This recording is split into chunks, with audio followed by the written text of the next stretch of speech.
Baik, kita lanjut lagi ya. Jadi ini part selanjutnya kita akan bahas terkait. Nah, jadi kalau sebelumnya kita udah jelas ya bagaimana mendefinisikan sebuah scope atau ruang lingkup secara formal, secara resmi yang udah ditandatangan semua pihak. Nah, langkah selanjutnya adalah ini adalah bagian mendetailkan ya, detailing yaitu membuat work breakdown structure ya atau istilahnya ini adalah pemecahan ya. Jadi dari kalau misalnya scope itu masih general, masih umum sekali, masih sangat umum. Nah, kita akan detailkan lagi kira-kira pekerjaannya apa saja yang dalam scope tersebut ya. Nah, di sini mungkin dijelaskan dulu ya. Jadi, apa yang disebut sebagai WBS, Work Breakdown Structure. Jadi, WBS ini adalah sebuah deliverable oriented grouping. Jadi, mungkin ada beberapa tas-tas yang digrupkan ya, dikelompokkan, yang nanti akan kita kerjakan dalam sebuah project ya.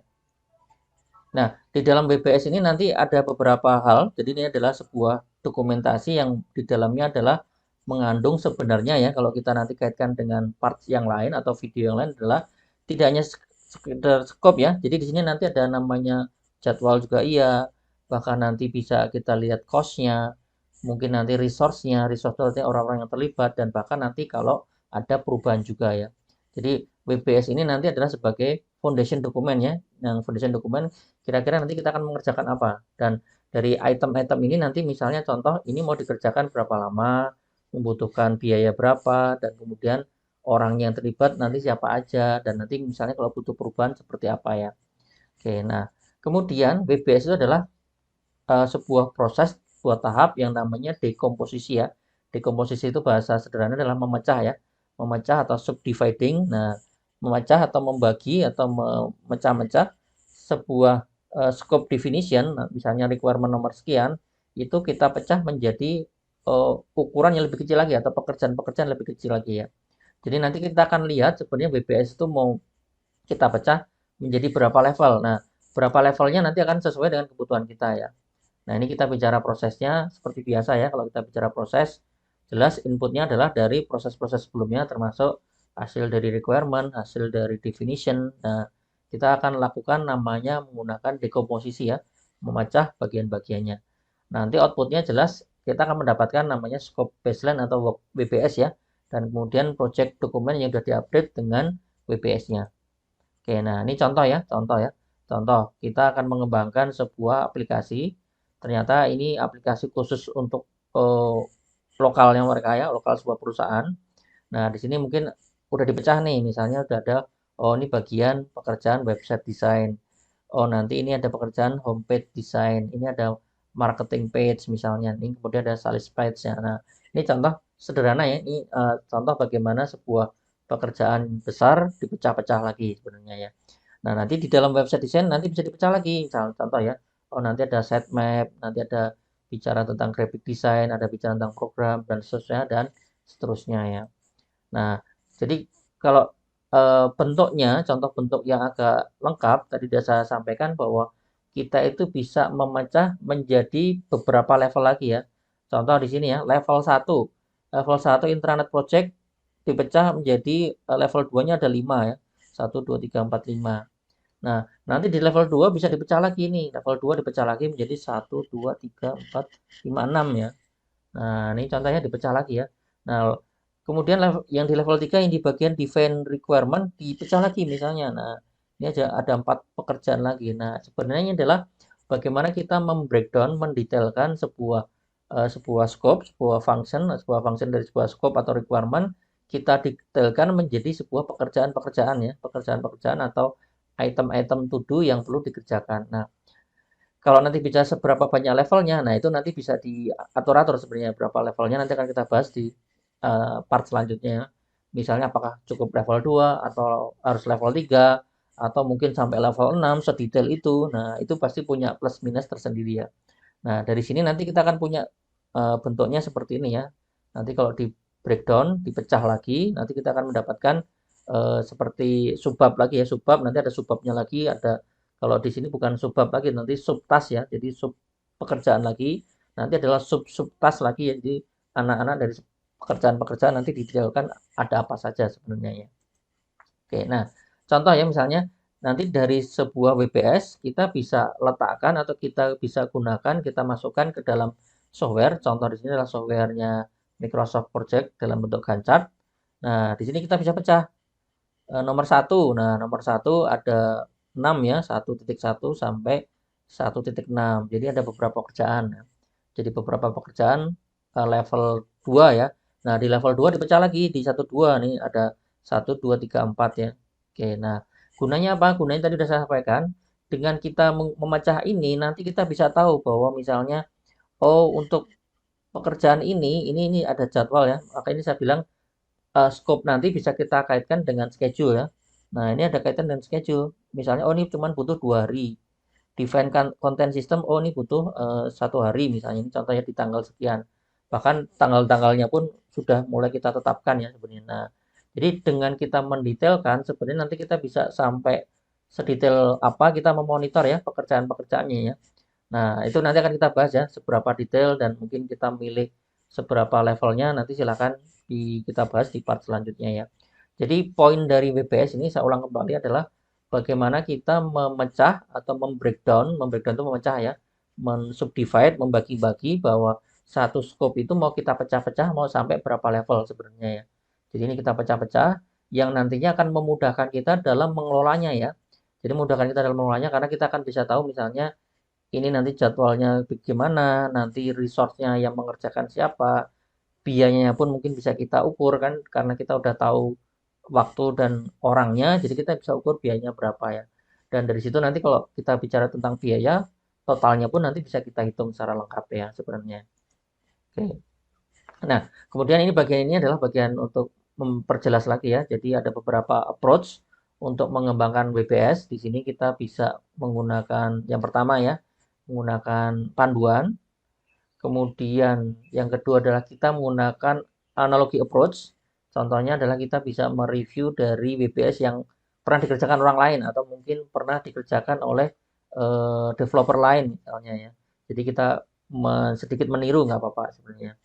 Atau misalnya di sini top down itu artinya kita berangkat dari yang besar dulu, mungkin kita breakdown menjadi yang lebih kecil ya.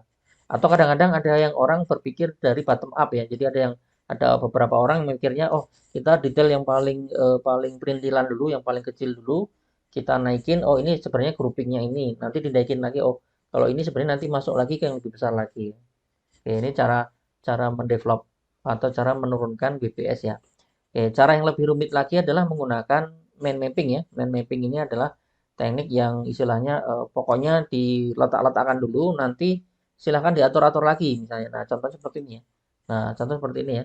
Oh, misalnya IT upgrade project. Nah, ini dia punya apa aja nih. Nah, project management, ada install hardware dan seterusnya. Nah, kemudian di acquire hardware dan software ini butuh apa lagi misalnya. Oke.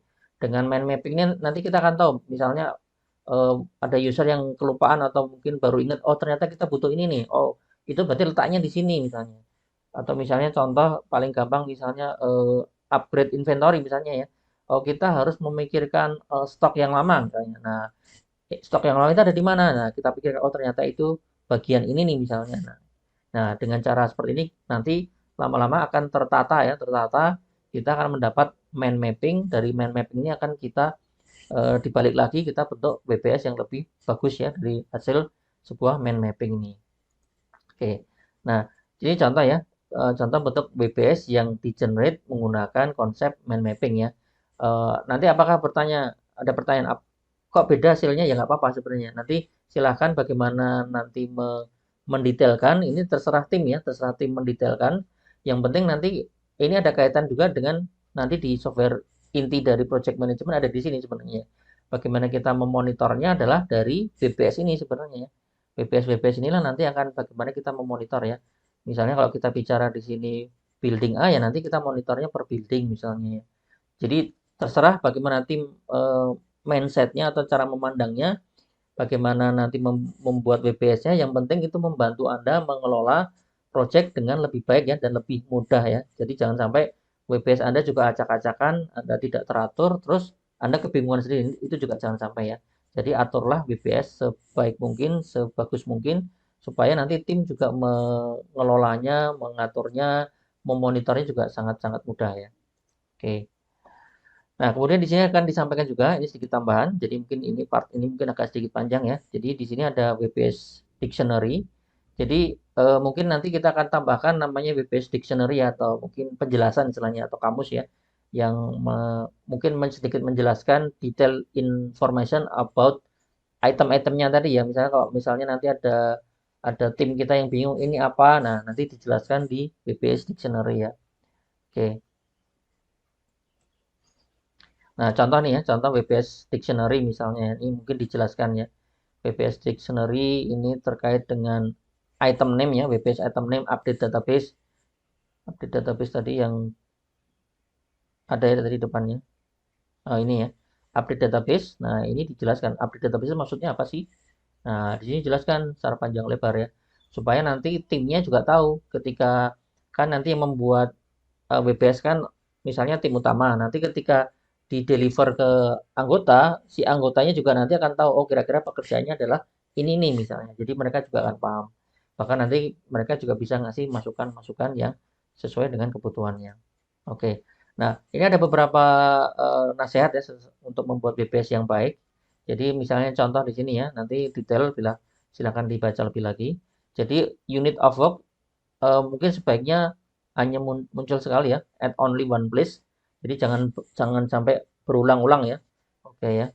Kemudian the work content of WPS item is, jadi nanti WPS item itu adalah kalau dijumlahkan adalah nilainya adalah nilai yang di atasnya ya. Jadi nanti ini adalah summary dari yang atasnya ya. Kemudian WPS item ini akan bertanggung jawab terhadap kalau bisa ya, if only one individual ya, meskipun nanti banyak orang yang terlibat atau yang akan mengerjakannya lebih dari satu ya. Oke. Kemudian ini ya, the WPS ini yang paling penting must be consistent. Bagaimana cara mandangnya ya, jangan sampai nanti dicampur-campur. Kalau memandang mecahnya berdasarkan apa ya kita harus konsisten. Kalau berdasarkan function ya function.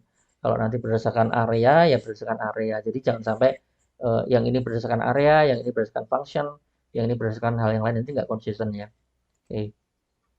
Nah, kemudian ini penting juga, jadi project team members harus terlibat dalam mengembangkan BPS. Jadi jangan cuma dari satu sudut pandang aja ya. Jadi ini juga untuk meyakinkan konsistensi dan nanti kemampuan untuk menyelesaikannya sebenarnya. Oke, kemudian setiap BPS item, nah ini yang tadi sudah disampaikan, must be documented in a WPS dictionary ya. Untuk menjamin ya pemahaman setiap orang yang terlibat untuk mengerjakannya ya. Oke, kemudian ini juga penting juga untuk menghadapi yang namanya change, menghadapi namanya perubahan. WPS itu kalau bisa fleksibel tool untuk kalau tiba-tiba nanti ada perubahan, misalnya, oh ternyata kemarin ada detail work yang kelupaan atau ada detail work yang karena misal kalau kita bicara project software, oh ini harus dibenerin dulu misalnya. Nah, detail worknya itu bisa kita sisipkan. Nah, ini juga kalau bisa nanti, oh ini ada penambahan pekerjaan nih. Dan nanti sama manajer juga akan kelihatan bahwa bagian ini adalah penambahan pekerjaan ya, karena ada penyesuaiannya. Oke ya, jadi untuk kali ini cukup dulu bagian part bagaimana untuk membreakdown pekerjaan ke dalam struktur yang lebih detail ya. Terima kasih Anda sudah melihat.